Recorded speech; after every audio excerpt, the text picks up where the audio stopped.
Okay.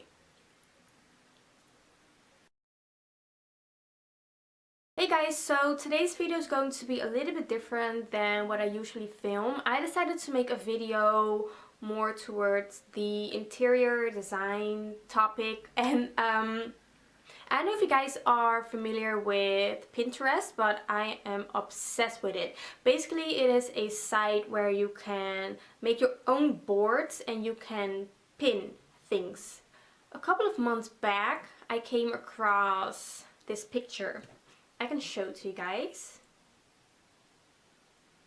I found, where is it? Oh, over here. I found this specific one, and you guys know I am obsessed with feathers. That is just like my all-time obsession. So today I'm going to show you how you can make your own dream catcher, and I took this specific picture as my inspiration picture, and I just went outside to the stores and I started to gather all the stuff that I needed to make my own dream catcher. So I'm going to show you the end result. Okay, here we go.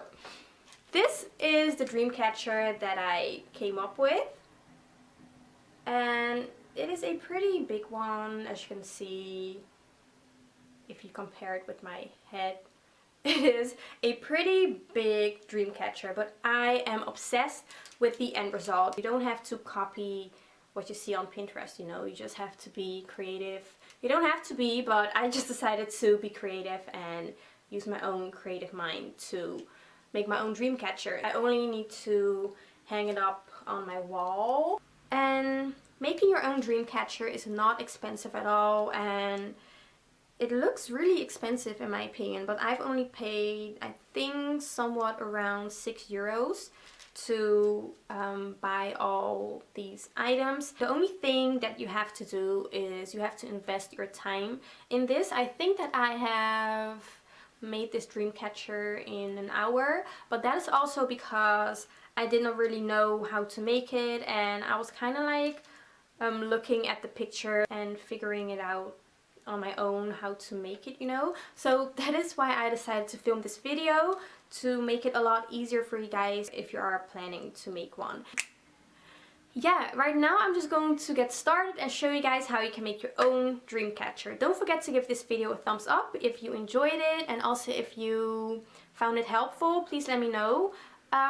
So yeah, I will see you guys in my next video. Bye! You're going to be needing a lot of feathers, and I went for larger feathers instead of smaller ones because I prefer that look a lot more. And then you're going to be needing some sort of branch that you can find in the stores, and I was actually having a pretty hard time finding one, but I settled with this one. And I actually took some of the branches off of it because I found that it was a little bit crazy looking or too thick at first, or too bulky, you know. So that's what I did. And you're also going to be needing an off-white colored rope. Starting off with the first feather, I just hold the feather in my hand. I just grab a piece of rope and I hold it against the end of the feather. I just start twisting the rope around the feather like that, and I find that this is the best way to secure the feather and the rope together, and I secure it with a single knot. You can also double knot it, but I find that a single knot works just as good. I just make sure that it is pretty tight.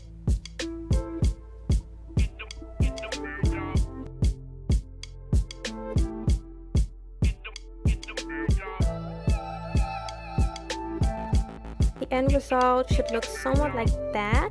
And then the first thing that I like to do is I like to see where I want my dream catcher to start and where I want it to end. That is the first step that I took, and I find that this is the best way because then you know where to stop and where to begin, you know.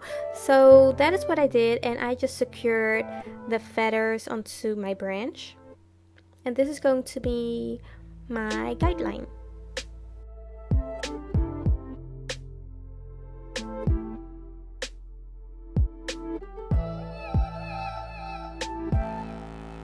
grabbing another feather and I'm basically doing the same. I'm just twisting the rope around the feather and securing it with a single knot. Once I've done that, I'm going to see where I want to place this one. And I prefer to have more of a gradient look, so I'm just placing it a little bit lower than the first feather that I placed.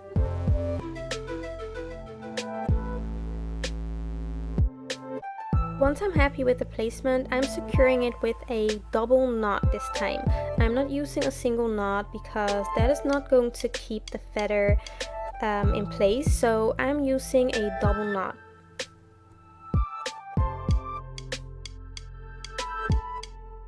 And with my scissors, I'm just cutting off the excess rope that is sticking out from the top.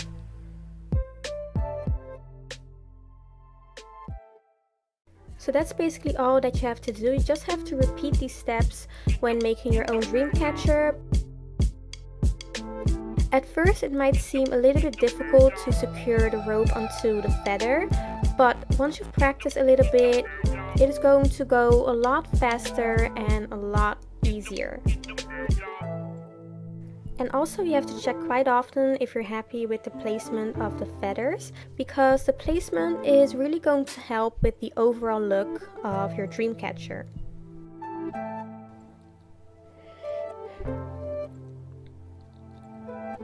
And also keep in mind you have to use longer pieces of rope working your way towards the center to create a gradient effect.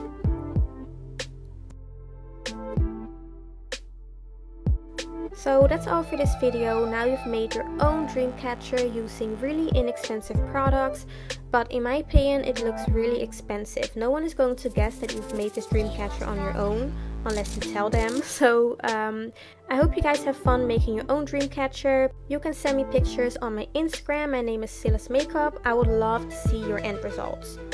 I wish you guys a wonderful day, and also don't forget to subscribe to my channel, and I will see you in my next one. Bye!